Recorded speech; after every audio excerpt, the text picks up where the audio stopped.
It was the end of summer 2008. My older brother and I were at a friend's house when they showed us this weird DVD. It was like a cartoon, but it felt so vastly different to anything we'd seen before. This was the first time any of us had really seen or heard of anime. This might sound a little dramatic, but for all of us in that room, our lives had just changed forever. And for me, it was at that moment I fell in love with drawing.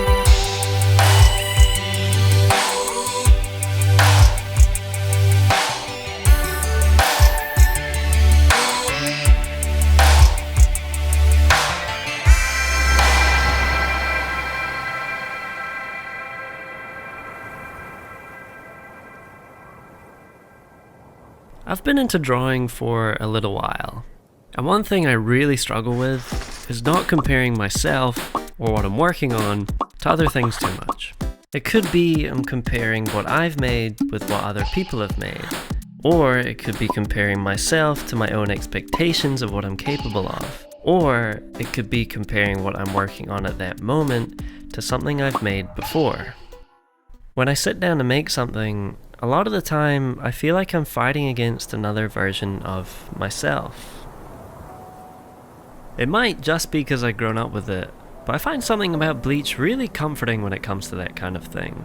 Not just in the series itself and the story, but when I hear about the guy who wrote it and everything surrounding Bleach in real life, including its place among Shonen Jump's Big Three. Every time I look at the Big Three, my eye is always drawn to Bleach. And when I look a little bit closer at the artwork, I remember that this is the reason I started to learn to draw in the first place. There's such a stylishness and a liveliness to Bleach's art that sticks out and appeals to me every single time I look at it. Quick note on this art book here, I know there's another Bleach art book or books, but it's also really elusive and expensive. But if I ever find it, rest assured I'll spend all my V-Bucks on it, and you'll see a photo of me on Twitter looking really happy about it or something, I don't know. This first volume cover, for example, pretty much sums up everything I love about the art in Bleach. The contrast between Ichigo's bright orange hair and the white backgrounds, his grumpy face shows us something new and varied for a main character compared to the likes of Naruto and Luffy, the insane attention to detail and realism that shows Kubo is not messing around when it comes to art, as well as his sense of fashion and design with Ichigo's cool Sum 41 looking wristband, not to mention Bleach's logo, or should I say, the Bleach 182 logo. There is so much character and freedom in every line of the art here. All that combined with the composition of the whole page, everything about this is made, make you say... My point is, Bleach is cool as shit, and encapsulates everything I love about manga art and the era I grew up in. I can make a whole video about just the designs of side characters, like Grimmjow or the rest of the enchiladas. And I think that says a lot about how interesting Kubo's art really is.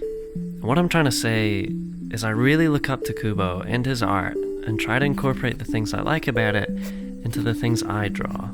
But it's not always easy peasy slap a goddamn masterpiece on the page. There's a really fine line between taking the essence or aspects of an artist you like and then just straight up copying their style. And it can be a really slippery slope to constantly comparing yourself to them, which doesn't feel good at all. You are not that artist. Their unique experiences and influences are what make their art great. Even if you did manage to quote-unquote perfect their art style, then great. Congratulations! Your art now has no personality. Drawing is supposed to be fun and about expressing yourself, not putting pressure on yourself to make something good. And if you want to talk about imperfect, let's talk about Bleach. When it sits at the dinner table with the Big Three, it's always getting clowned on. I couldn't tell you how many times little 12-year-old me almost got beaten up in the lunch queue trying to slam dunk Naruto. And sure, Bleach kind of flops when it's compared to how well One Piece and Naruto carry long-term stories or whatever, but those aren't the reasons I think Bleach is cool. I think Bleach is cool because it was always just trying to do its own thing. And much like when you're making art, doing your own thing is what makes it great.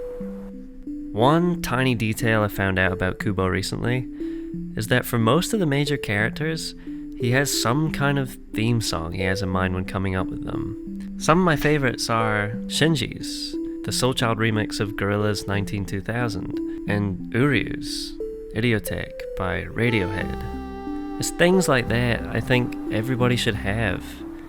Those little quirks of yourself is what makes your art special. Another good example of this is something like Demon Slayer. You could say that compared to Bleach, the art is kind of rough and sketchy, but it's really charming, as is all the other aspects of Demon Slayer. It works because it's being unapologetically itself. Or another example of a manga not giving a fuck about what anybody else thinks would be, personally, my favorite manga, Chainsaw Man. But I'm gonna save talking about that for another video. Another thing I really struggled with for a while was this whole idea of make sure you draw every day. I found at first it was great to get in practice every day, and I was improving pretty steadily. But eventually, the progress I was making got really stagnant. I started to put a lot of pressure on myself, because otherwise I'd feel like I was falling behind all these other artists I'd seen on Twitter.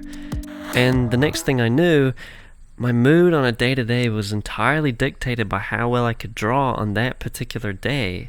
The sketchbook started to feel like some kind of black hole that would suck in any happy thought I had for drawing or art in general. It was holding me hostage day in and day out to the idealistic version of how good I could be, and the result was filling up a bunch of sketchbooks with literally all of the worst drawings I've ever done. Kind of off topic again, but the Golden Boy Porter Robinson wrote a whole album about that kind of thing, and it's really, really good. If you've dealt with any kind of creative burnout, I really can't recommend it enough. When reading Bleach, you can feel that Kubo was struggling with that kind of thing. Keeping up with making this thing he loved into a job must have been extremely tough. And when Bleach is at its best, you can tell Kubo was just having fun. And now, in 2022, it looks like that essence of just doing whatever he thinks is cool still holds true. There's a little quote I want to point you to that Kubo said in an interview.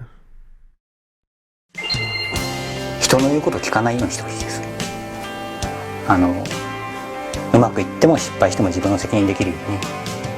And I think that's the most comforting thing you can hear as any kind of artist. To put it simply, just be yourself. In a weird way, I think Bleach is a show about figuring out how to do that. Even though he can seem kind of aimless, I think a lot of Ichigo's story is about constantly discovering new aspects of himself and figuring out how to deal with them. A lot of the time, those aspects aren't necessarily good or constructive at first, and it takes a long time for him to learn how to come to terms with them.